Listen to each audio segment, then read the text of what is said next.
The House Judiciary Committee has had a busy week holding hearings on a series of bills having to do with civil asset forfeiture.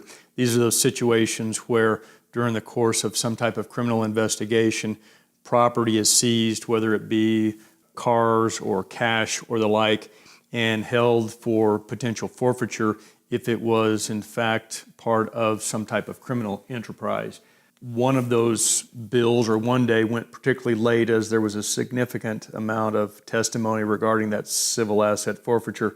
We heard testimony on both sides of that bill in terms of people wanting to make sure that appropriate protections were in place to guard against improper forfeitures, as well as a significant amount of testimony from law enforcement and law enforcement associations in regard to the good work that's done as a result of those particular statutes being in place. The Tax Committee is also working hard, having held at least starting hearings on House Bill 2023, which is the bill repealing the non-wage pass-through income tax exemption.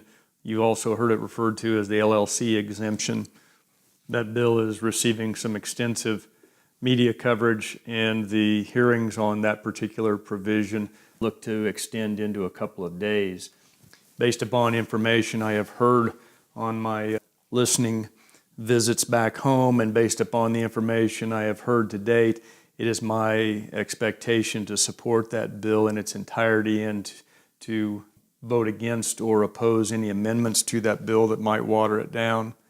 It is important to keep in mind that even closing that particular exemption in the tax statutes will not do us any good in our current predicament for fiscal year 2017, as those tax receipts wouldn't start coming in until next year. We have a lot of work to come, and we will have some busy weeks in those next few weeks ahead. I would remind you that I will continue to prompt folks and remind them as to committee meetings and the live audio feed that is available in room 112 North, where most committee meetings are held. But I will be prompting folks when those committee meetings occur, and I'll be doing those prompts at Twitter. You can follow me at BradRalphKS, and I will try to do those without burdening your Twitter feed with unnecessary comments and levity.